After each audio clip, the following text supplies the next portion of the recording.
Stocks perk up as foreign investment flows turn marginally positive amid the thaw in India-US relations. Realty and utilities lead the gains while metals drag and IT stocks sulk. IT major TCS posts a better than expected Q2, but what's more notable is a big step up in AI focus, building a 1 gigawatt data center and making acquisitions a key priority. Analysts, however, remain conflicted given the weak demand environment.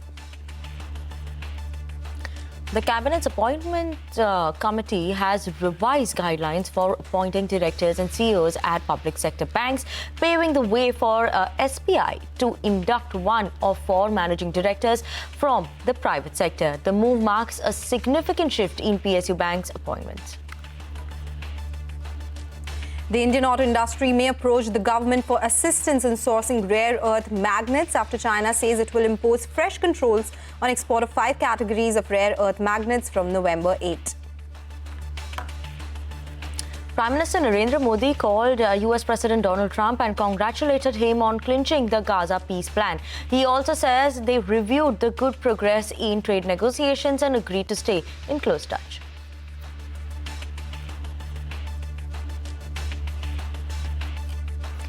Hello, good afternoon. You've tuned into Halftime Report coming live from the CNBC-TV18 Motilal Oswal studios. I'm Vinny Motiwala, with me Sonal Butra as well. Sonal, good afternoon, and today a good day is coming in for the markets. 25,300, around that mark what the Nifty is trading at. Not managed to go above it and sustain above those levels today, but 25,300 around that level, 100-point uptick for the Nifty. Not much complaining on that front, and the broader end of the market, that's supporting it too, right? Similar terms of gains that we're seeing, 0.6% of gain for the Nifty mid-cap. And advance decline ratio today clearly in the favor of advances. Oh yes, and that's the bigger point, because last few trading sessions we did see that yes, the mid-cap index was doing well, but the advance decline ratio was in favor of decline. So this is something which talks more about the market breadth currently. As Vinny pointed out, the high today was 25,315. We could not sustain those levels. We are still off around 30 points from the highs of the day. Nifty metal index, that was a big gainer yesterday, but that has come in for some profit booking today. So that one is down 1.1%. IT not doing so well actually, despite strong numbers coming in from TCS. So we'll watch out for all of them. In terms of big movers, Realty index doing really well. PSU continue to do well, and that index in terms of PSU banking names up around 1.7%. Pharma continues its rally from yesterday as well. Let's then talk about a corporate conversation. We are now joined by Sudipta Mukherjee, who is the managing director at Texmaco Rail and Engineering, to discuss the 3 important points. We did see cabinet not coming in for project worth 24,634 crore rupees. We want to understand the opportunity for this particular company, the order book mix going forward, outlook and growth strategy as well. Gentlemen, thank you so much for joining us today and speaking with us about this nod that has come in from the cabinet. First up, I wanted to understand, while these railway projects worth 24,600 crores are approved, when will the tenders start coming in? How much can Texmaco contribute to this or take away from this? And what kind of margins will these projects enjoy? Good afternoon. You need to see it. What is most exciting is, again, repeatedly I mentioned the way government is walking the talk. See, the freight targets were taken up as a 3,000 million ton by 2027 to 2030. And so wonderfully, the Honorable Railway Minister, while giving a brief of this declaration, he set a target that within a 2 years' time, we want to achieve the 2,000 million, which is today, suppose, around 1.65, 1.67. So to coming to the specific, I think this gives us a hint about the timeline which we can expect of execution, and it is a very efficient execution government is doing nowadays, and we as a stakeholder are very agile. And specific to this declaration, it is around, if you convert it into freight logistics, around 80 million ton is going to add on over and above the 1,067 whatever we have today. So it is a gradual progression of the whole scheme of the National Rail Plan. So that's what, I mean, Texmaco is playing a big role in terms of supplying rolling stock, then making bridges, laying Ji? tracks, Yes. for the signaling. So in a nutshell, if I have to give you a understanding of the overall market, so all of you know that a 12 lakh crore So, has Mr. been Mukherjee, yes, it is a big opportunity, and we want to understand. And you said Texmaco is contributing a lot to that as well, meaningfully. From an investor's perspective, what they want to understand is what the future would look like when this 24,600 crore of projects have received approval. In terms of, a ballpark number, how much will come to Texmaco's books? What will it take your order book to? I know these are initial days, but any guidance you can give in that case? We can always give you a kind of back calculation based on the current run rate. Yes. And I'm tempted to answer in two ways because I have not completed my earlier explanation, which, okay, I can come down later to make the investor understand what is the kind of opportunity we have.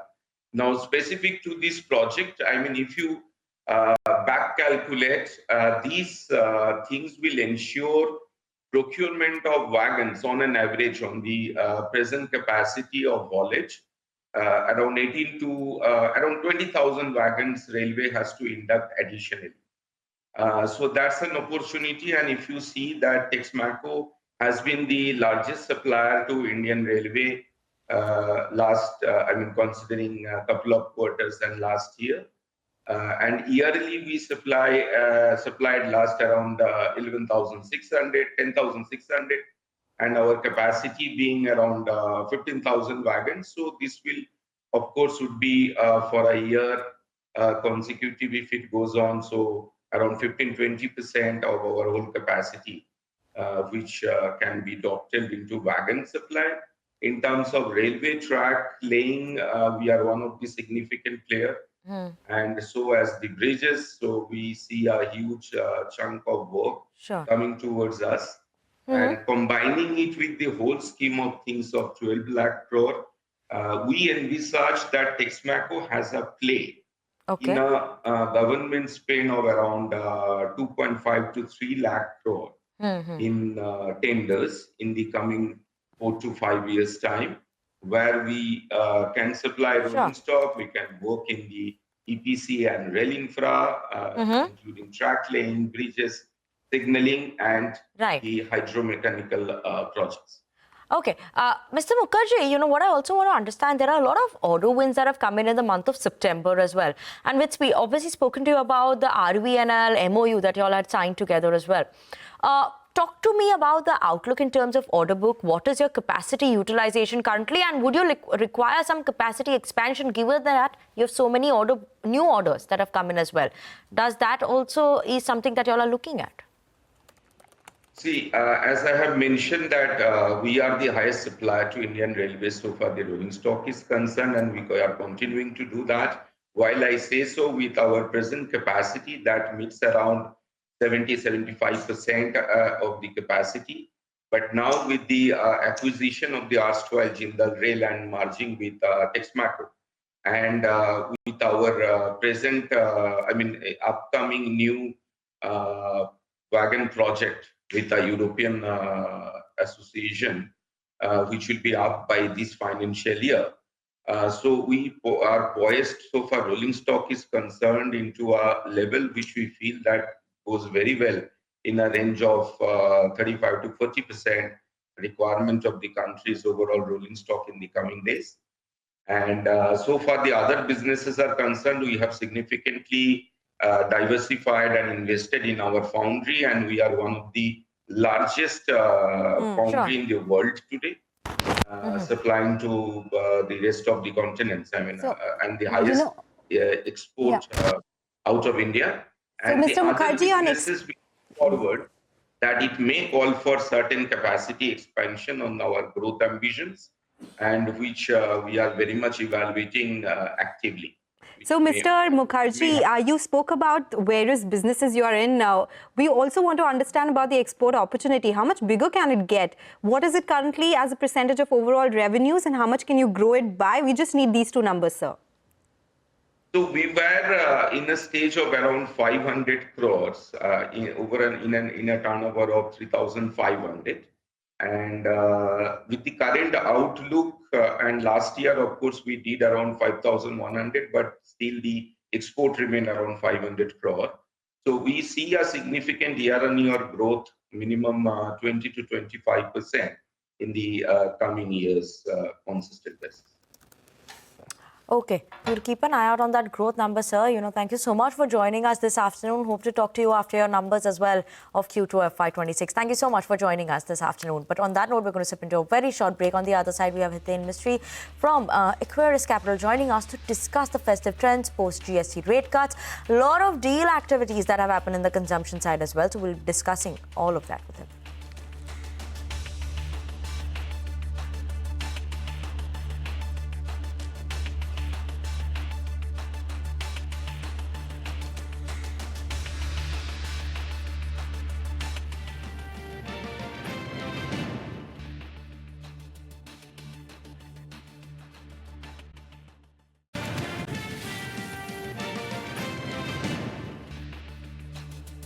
Welcome back. You're still tuned into Halftime Report. Let's get in Hiten Mistry, sector lead consumer at Aquarius Capital. We've been seeing a lot of deal action that's happening in this space. Generally, the sector has been in focus because of the tax cuts. Then we saw those GST cuts come by as well. So let's understand what the outlook is going forward. Hiten, good morning. Thank you so much for joining in. If you can give us a synopsis of what has happened in the sector so far when it comes to big deals, M&A action, and do you think this trend is something which will continue as well going forward? Hey, hi. So basically, certainly, I think this has been going not from this year or last year. Yeah. This has been going since last 4 years, I would say. We have seen a lot of traction in the consumer merger and acquisition space since last 4 years. And this 2025 has been the fantastic year because this is one of the highest M&A deal had happened in this 9 months. So this drive is not only about the opportunistic risk taking, but it is about the strategic objective.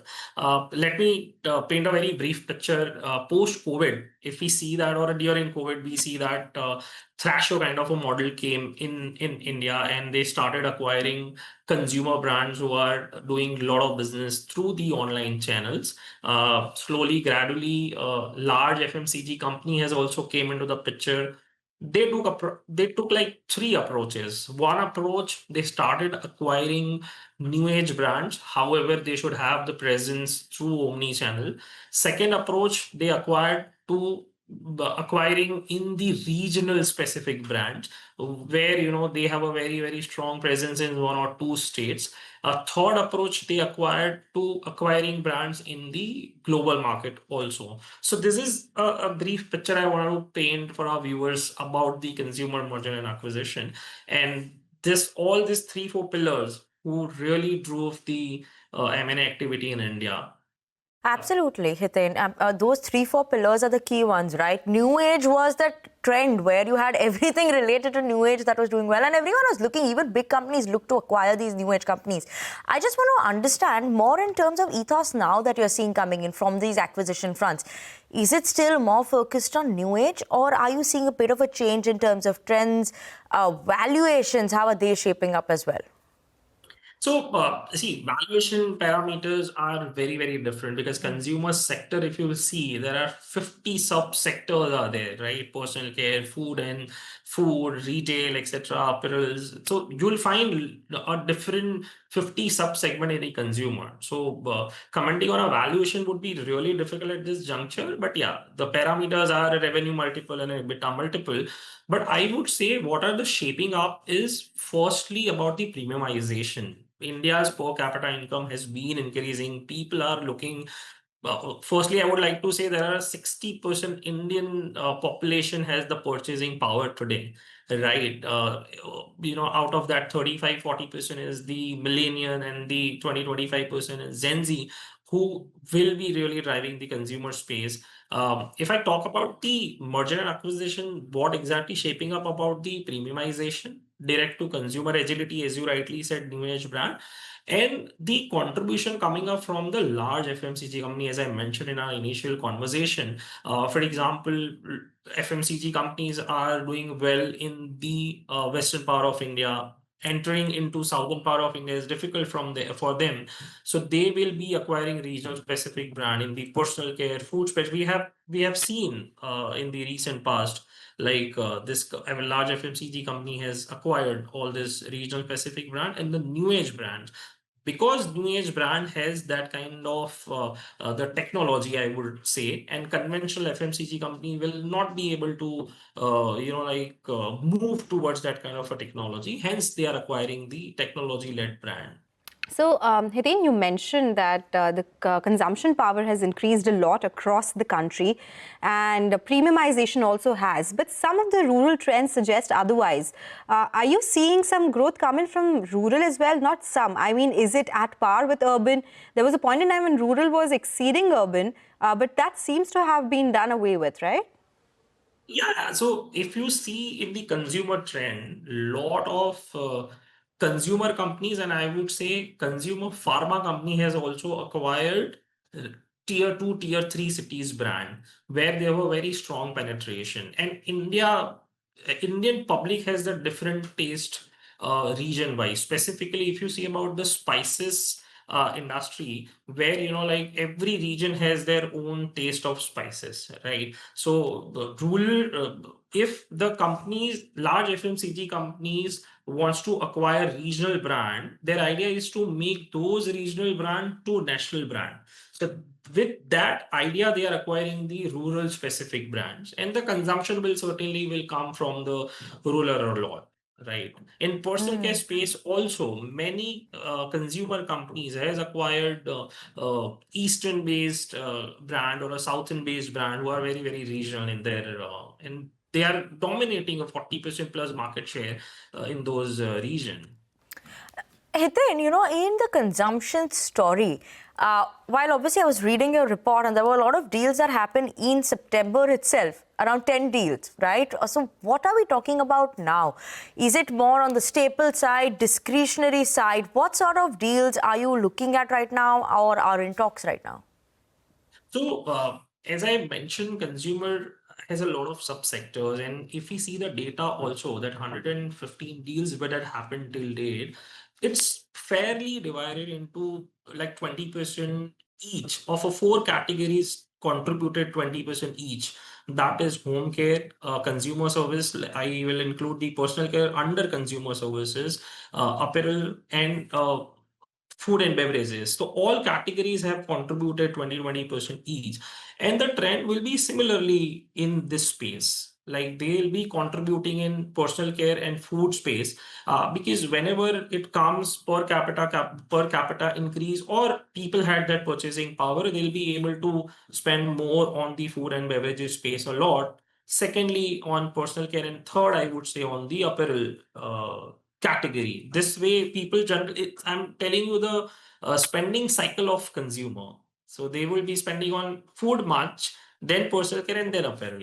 Okay, all right. We take that point, Hiten. Very interesting insights. So we're completely out of time, but we'll have some other conversation on some other day related to the consumer space. Time for a break now. Rajesh Palvia from Axis Securities will join in with some trading strategies on the other side. Stay tuned for that.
Welcome back to Halftime Report on CNBC TV18. Nifty as of now still at 25,280.90 levels. So keep an eye out on that. Broader end of the market continues to do better than the benchmark indices. A lot of individual movers, Tata Communication, Jyoti CNC is what we're keeping an eye out on.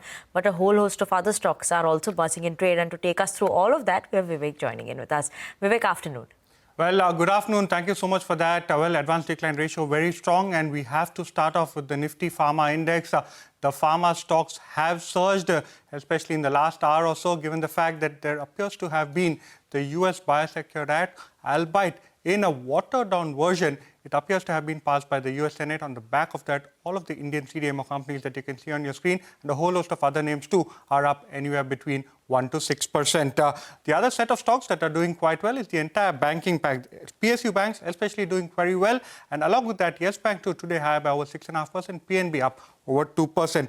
Tata Communication, analysts mentioned that this could see some amount of traction coming in from the data center plans of its Tata Group company peer, which is TCS. On the back of that particular stock higher by over 11% on very good volumes today. Reddington too, on very strong volumes, is up over 6% in the session today. Along with that, the cement pack seeing some amount of buying activity come across. Ultratech, Shree cooled off a little bit, but all of these names at one point of time were up anywhere between 0.5 to 2%. On the other hand, a few stocks are seeing some amount of selling pressure. Fortis Healthcare has recovered from the day's lowest point, but the open offer price by HS is much below the current market price. The entire metal pack today is seeing a certain amount of profit bookings. So names like Hindustan Zinc, Hincopper down almost 6%. JSPL, Tata Steel, all of these stocks seeing selling pressure. And lastly, Tata Elxsi, this particular name seeing certain amount of selling pressure or profit booking post what was actually a decent Q2 for the company. Take that point. Thank you so much for joining us with all those names, Vivek. It's a good time to get a technical check on the markets. Rajesh Palvia from Axis Securities is joining us now on the show. Rajesh, we have come up from the highs of the day, but still maintaining that 100-point leeway from the lows of the day. What are the next levels to watch out for on the Nifty? And any individual names that you have in terms of technical bets? Yeah, so good afternoon. Looking at the broader market, we believe that, the confidence is again, on the street, and looking at the Nifty is trading about 25,200 level. So I think if it continues to trade about 25,200, the next trajectory for Nifty on the higher side would be around 25,400 to 500 zone. In the derivative data itself, the call writers of 25,200 strike have unwind their position, and now they have shifted their position to 25,400, 500 strikes. So the range for Nifty has moved higher, and even on the put-based concentration is also moved up to 25,200 strikes. So I think now 25,200 needs to keep on close watch. So I think a trajectory may remain on the bullish side.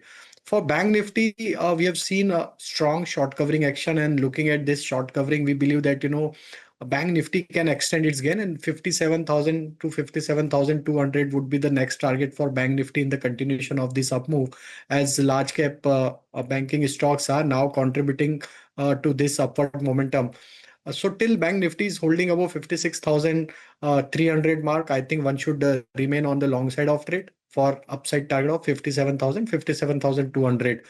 Even on the sectors front, I think auto is continuing its upward momentum. Now we have seen buying interest in real estate, pharma, as well as capital goods. These sectors are showing good traction. So on the stocks front, I think from pharma space, Laurus Lab is looking very attractive. On the daily chart, stock managed to give breakout of falling trend line. The kind of buying interest which we are witnessing, we believe that this momentum can extend further. And on the higher side, 920 to 930 would be the target for Laurus Lab. On the downside, one needs to keep stop loss around 875. Another stock where we are focusing is Bombay Stock Exchange, BSE. In the current week, a very strong buying action. Throughout the week, we have seen accumulation activity, and now stock managed to give breakout of consolidation range on near-term chart. Looking at breakout, we believe that this stock has potential to extend its gain. We are projecting target of 2480 to 2500. On the downside, one needs to keep stop loss towards 2330. And third stock is from the real estate space, that is Macrotech developer Lodha. Now stock is negotiating with its falling channel trend line on the higher side. And looking at the buying action, we believe that any breakout above 1160 can take this stock higher to 1195 to 1200. So one can focus on this stock also with stop loss of 1135. Okay, Rajesh, thank you so much for joining us, giving us your trading ideas as well. Surely we'll be keeping an eye out on Laurus, BSC, as well as macro tech developers. Thank you so much for joining us. But on that note, we're going to step into a very short break. Don't go anywhere. On the other side, Manisha Gupta will be in conversation with Vikram Dhawan of a Nippon India Mutual Fund. Stay tuned in for that conversation on commodities.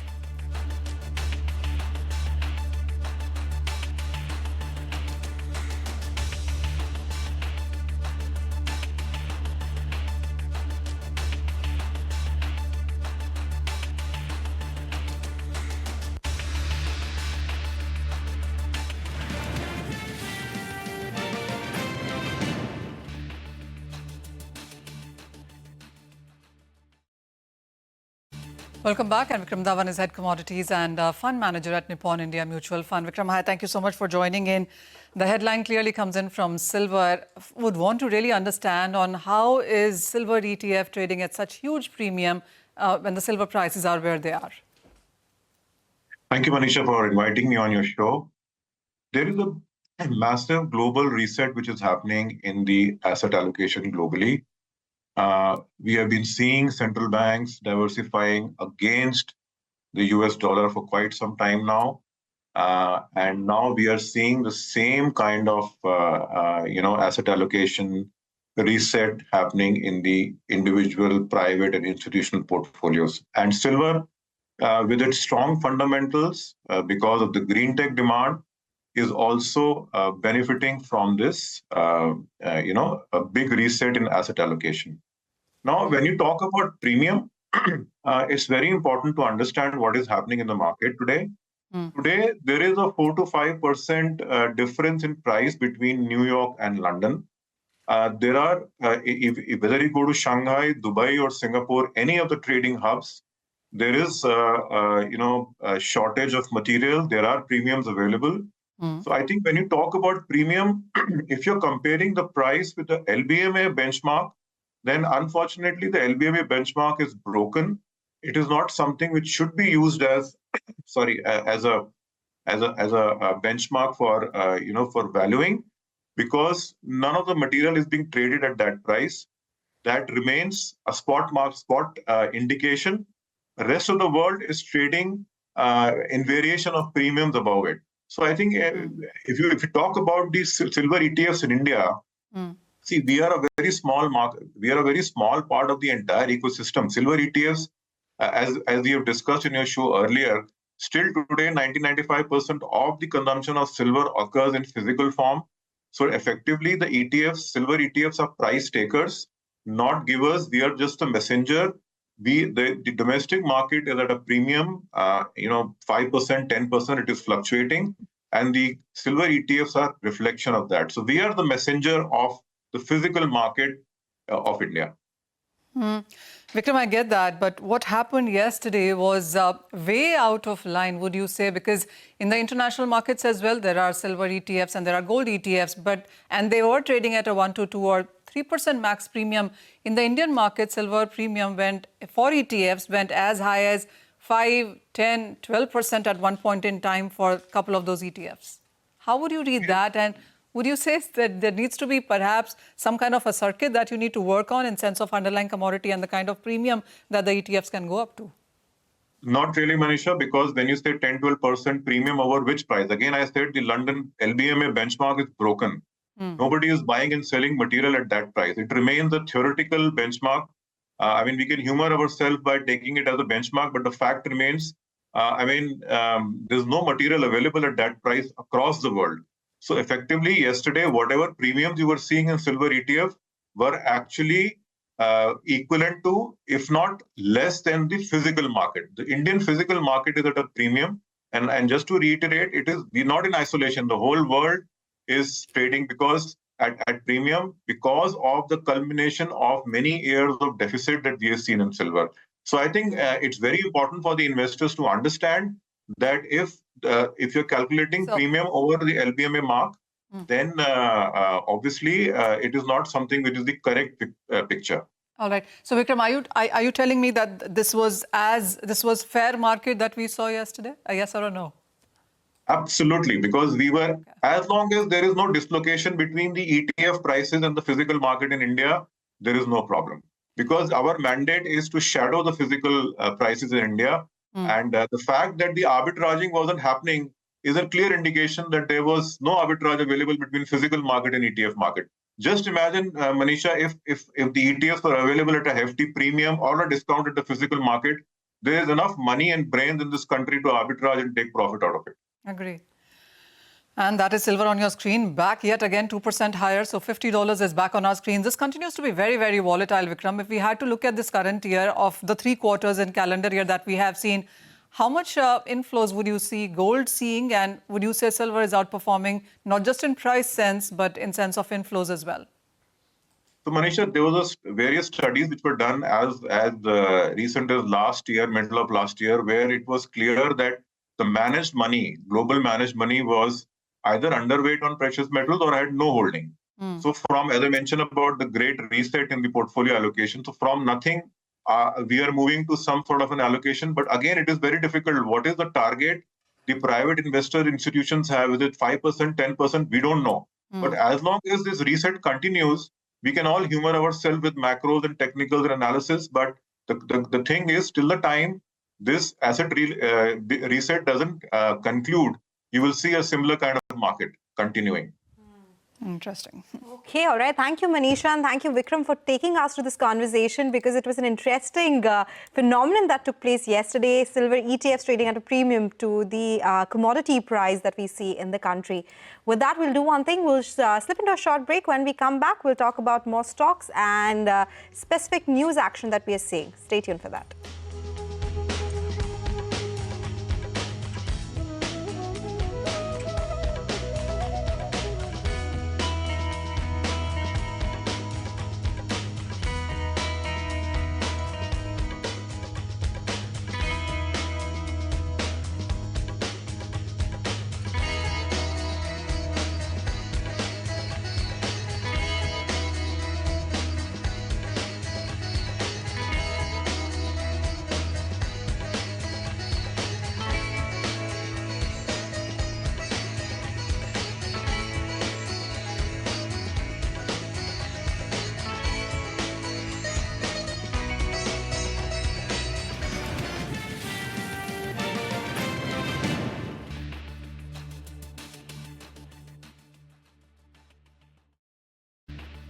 Welcome back. Well, we have been talking about how the US Senate has approved the Biosecure Act as a bipartisan measure to be included in the National Defense Authorization Act. Shiva Chittor, the CFO at Sai Life Sciences, is joining us now, and Ekta is also here to take us through that conversation. Mr. Chittor, welcome to the show. Can you first explain what the impact of this would be? And Ekta will, of course, be the one who will be taking this conversation forward. Ekta. Yes, thanks, Mr. Chittor, for joining in. I just wanted to actually take you through what exactly has taken place. And I'm reading out of a Macquarie note where they say that the new Biosecure Act, which has been passed, is probably going to be a watered-down version as compared to what was earlier expected. So unlike the previous version, which named specific companies, the current version defines BCCs, which is basically Biotechnology Company of Concern, as those listed on the US Department of Defense's annual list of Chinese military companies. So does that change the meaning significantly more? No, I don't believe so. While we still haven't gone through this in full detail, I think the earlier Biosecure Act had named specific companies within the hard-coded version of the Act, which I believe could create problems if you want to add or delete companies. At least that was one of the reports that had been cited by some of the US journalist sources as the reason for making modifications. We still have to go through this, but I think from a fundamental business perspective, this just tells organizations that there is a concern with respect to outsourcing. And, this will then increase or the speed at which companies will look at India as a destination. That's really what we believe. Okay. So how much of a benefit do you think that the Biosecure Act now being passed is to Indian CDMOs, because they had lost a little bit of momentum when there was some uncertainty on whether or not it would be passed. But now that it is, even though it might be a watered down version, what's the incremental business that you expect CDMOs to see? In my understanding, I think our overall share of the Asian CRDMO outsourcing, I think, is probably very less. It's negligible if you compare what China does versus India. And for anybody to say I have a reasonable spread in terms of geography, a 20-25% is a minimum that people would at least look for, even if it's not 50-50 to start with. In our opinion, India probably does only 5% if I compare the Asian outsourcing on small molecules. That could mean that India could look at an expansion of 4 to 5x. This is not going to happen like immediately. Pharma will start so, because India also has to put up capacity, add capability in people. But I think we've done this many times. We've done this in the tech industry. We've done it in the generic industry, in the pharma sector. So I think once there is an ability for us to move up and do better, I think India is very well poised to capture on this trend. So you think majority of the business or opportunities probably going to come in the small molecule space and not maybe the larger molecule biotech space? No, it will come in both, but I think India is today much more dominant on the small molecule space than what it is on the large molecule space. Most of the people, including Sai, are putting up additional facilities, capacities, and capability on the large molecule space. But I think we have a much more mature ecosystem on the small molecule side. Okay. CDMO companies have said it multiple times that they're already seeing a lot of benefit coming in from the US Biosecure Act, and that's probably been happening for the past fiscal odd, if not more. So there have been incremental amount of inquiries. So give us a sense in terms of the kind of inquiries or the amount the inquiries have risen for business, and how much of that has converted into final contracts. So I think, so I'll talk about most conversations, which is much more strategic in nature. What we've seen companies that have not come to India for commercial or late phase molecules on the small molecule side. And we have seen them come back and start talking to companies in India, specifically us. And I know that for a fact. These are companies who never worked with others in India or even with us prior on commercial side. We've seen companies who had policies of not working in India on new entities, new chemical entities, but we are seeing them move to India.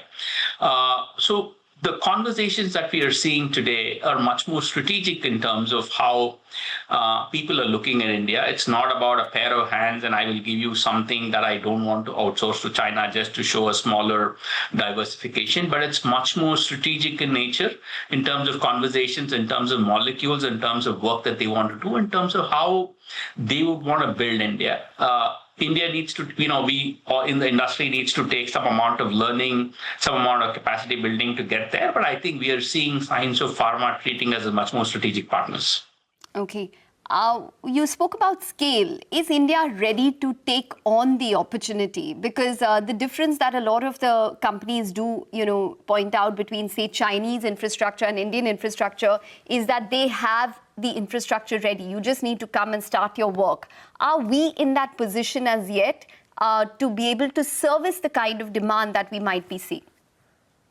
We do not, to be very honest with you, but I'm seeing that all of the companies, if you look at the CDMO space, have all announced CapEx, have all talked about expansion within their own space, within their own customers. And that's really what needs to happen for pharma to come in more and kind of outsource work to India.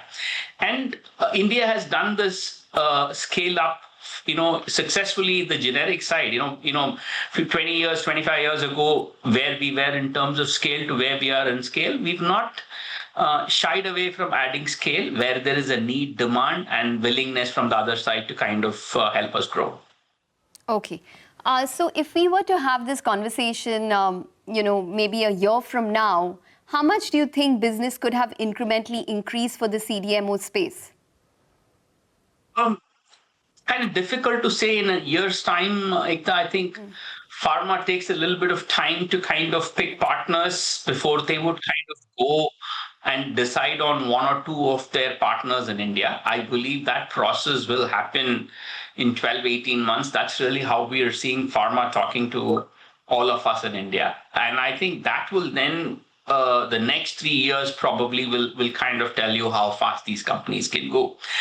But I'm just saying this, the scale of the opportunity could be as good as 4-5x for the entire country as a whole. Okay, all right, Mr. Chatur, we're going to let you go on that note. Thanks very much for joining in and speaking with us. Thank you. Absolutely an important one there, Ekta. Interesting to watch out for the CDMO space now after this recent update that has come in. But with that, we're going to wind down this edition of Halftime Report. Thank you so much for tuning in. Up next, your Business Lunch.